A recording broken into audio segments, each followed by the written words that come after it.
Еве ги повторно идните доктори, фармацевти, информатичари и по некој политичар во работна атмосфера. Дисциплината на часовите е секогаш на прво место, а концентрацијата и интересот за учење никогаш не изостануваат. Не дека се фалиме, но ние од 4-7 имаме работни навики и големи организацијски способности. Епа, ете, ви откриваме и тајната на еден успешен ученик. Затоа сме присутни на голем број училишни и вонучилишни активности и успешно завршуваме се што се бара од нас. Учиме за себе и умееме знаењето практично да го примениме. Значи, окружување во најопшта смисла представува се она што постои во или надвор од претпријатието и има директно или индиректно влијание врз работата на претпријатието. Значи, окружувањето може да биде екстерно или интерно окружување.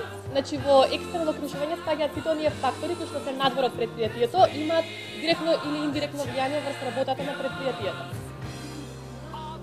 Значи, бизнес клима представува термин кој што се употребува за мноштвото фактори на екстерното окружување кои што има директно влијание врз работата на претпријатието. Значи, елементи на бизнес климата се сопственички права, државна, односно владина регулација, потоа оданочување, инфраструктура, административно-бирократските бариери и застапеност на мито и корупција. Фиксни средства добуваат свој физички облик во процесот на кризата. Значи, кога станува збор за машините. Така, значи тие како имаат поединечна голема вредност, да ги направат предпријатието, одредени се големи индикаторци, но од нив се очекува добивка во наредните години. За разлика од долготрајните средства, фиксните средства, што мислите, што се случува со фиксните средства? Какви се тие средства? Дали имаат долгорочен карактер или како средства се трошат еднократно? Собственичките права практично се присутни во секоја држава, во секоја пазарна економија и тие треба да се гарантираат на секоја личност, односно полицијата, судовите, таквите институции да ги гарантираат. Меѓутоа, собственичките права во земјите кои што не се развиени или пак во земјите кои што се во транзиција најчесто не функционираат, значи добро. Значи, пример за собственички права е ако некоја личност купи одредено предпријатие и има, значи, документи дека го поседува тоа предпријатие, меѓутоа работниците сметаат дека предпријатието им припаѓа нив, така што работодавачот не може да влезе во предпријатието и да извршува својата функција како што треба. Или уште еден пример, значи, доколку одредено лице купи одреден имот, меѓутоа за тој имот не може да добие имотен лист, така да не може да докаже дека е негов имотот. Значи, се она што се трансформира за краток период во пај. Тоа е основната разлика помеѓу долготрајните, фиксните и фиксните средства. Според тоа, кај долготрајните или фиксните средства се пресметува трошење, а тоа се нарекува амортизација.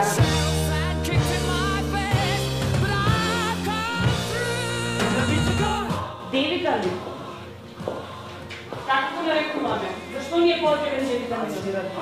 Антирахитичен. Што значи тоа антирахитичен?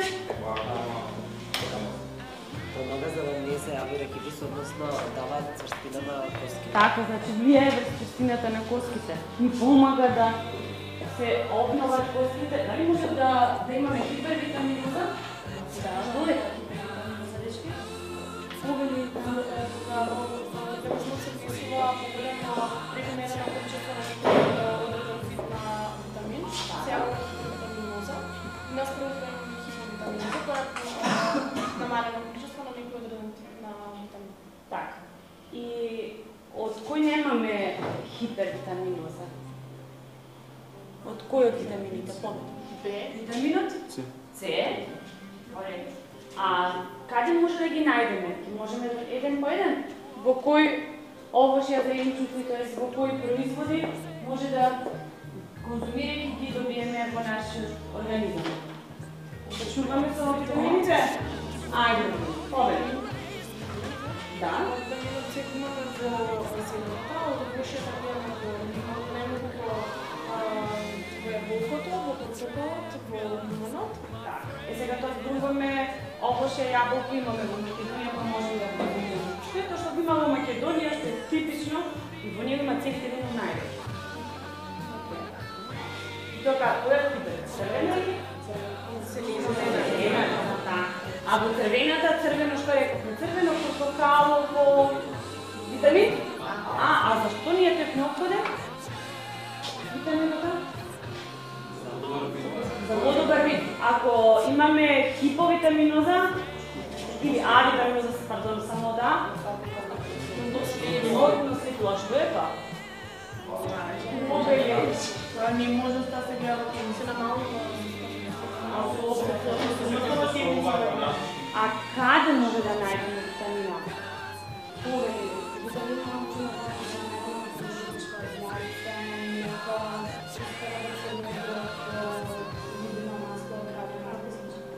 Присуство на витамин С во јаболка.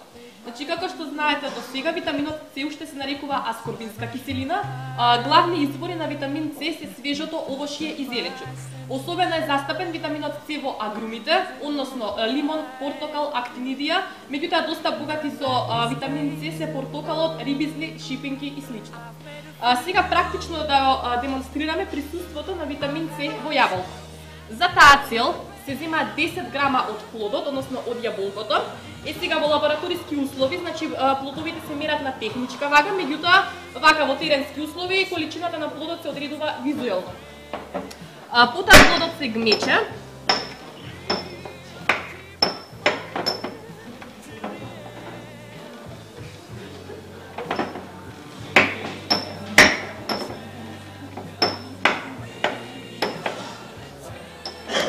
И се додава во лаванчето 20 мл 1% хлороводородна киселина. Повторно се гмече додека не се добие кашеста форма.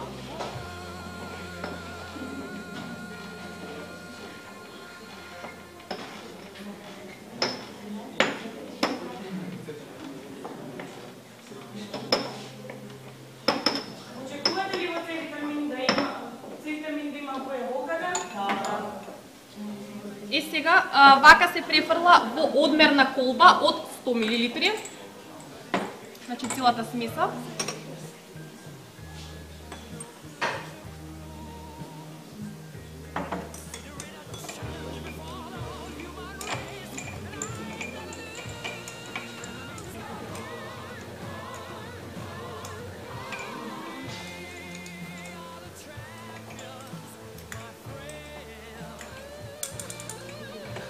И потоа колбата се дополнува со оксална киселина. Значи до значеното место, односно до 100 мл.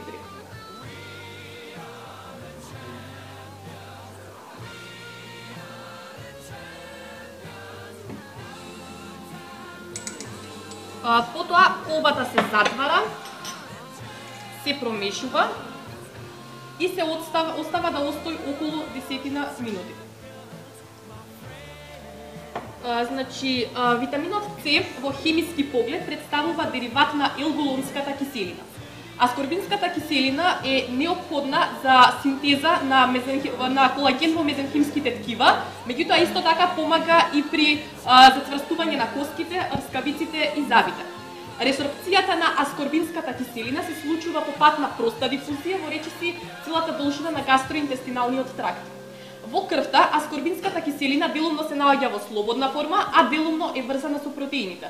Во ткивата пак целосно е врзана со протеините. Слободната аскорбинска киселина учествува во процесот на оксидоредукција. Најголеми количини од аскорбинската киселина може да се најдат во надбобрежната жлезда, во црниот дроб и во белите дробови. Продукти на оксидативната разградба на аскорбинската киселина се дехидроаскорбинска киселина, дикетогулонска, оксална и некои други киселини. Слободната аскорбинска киселина заедно со нејзините катаболити се екскретираат во урината.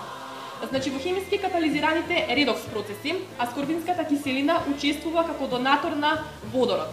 Формира редокс систем со дехидроаскорбинската киселина и учествува во бројни реакции на биолошка оксидација како хидроксилација на триптофан, потоа редукција на тривалентно во двовалентно железо со цел да се обезбеди ресорбција на железото, ослободување на железото од неговиот транспортен протон со цел да се овозможи снабдување на сите ткива и клетки со железо и слично. Дефицитот на витамин С доведува до познатата болест скорбут. Акутната форма на оваа болест се манифестира со нарушена функција во биохемиските функции на аскорбинската киселина, А исто така тоа се однесува и на намалено учество на фолната киселина во клетките. Со тоа, значи, депонираното железо не може да се користи од страна на коскината срцевина. Сите овие фактори водат кон анемија. И сега, откако ќе отстои, значи, јаболкото се протресува и потоа се филтрира. За таа цел се зема филтерна хартија, се става во стаклена инка и во инката се префрла и растворот од јаболкото.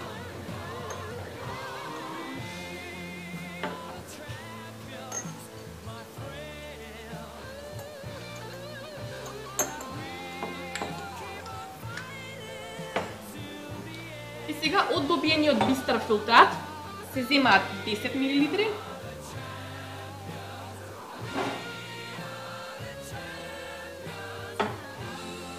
и се ставаат во порцелански сад. Потоа се врши титрација на филтратот со 2,6 дихлорфенол индофенол.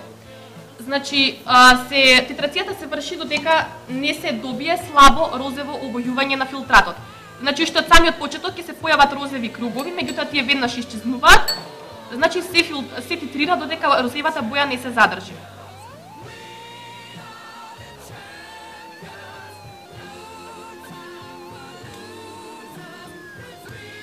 Значи, може веќе да се забележи розево обојување на филтратот, што значи дека витаминот С е редуциран. И сега, значи, се забележуваат потрошените милилитри на индофенолот, значи овдека конкретно имам 0,5 милилитри потрошен индофенол. Значи, милилитрите се множат со факторот на индофенол, се множи со 100 и се добива процентуалната застапеност на витаминот С. Според равенката, значи, потрошените количества милилитри индофенол по факторот на индофенол по 100. Добиениот број се претвара во процент и се добива процентуалната застапеност на витамин С во анализираниот плод. Основци, средношколци, па дури и студенти, учете и инвестирајте во себе и во своето знаење. Нека не ви звучи ова премногу строго или пак здодевно, туку сватете го како единствениот клуч кон патот до успехот. И бидете сигурни дека одличните резултати се загарантирани.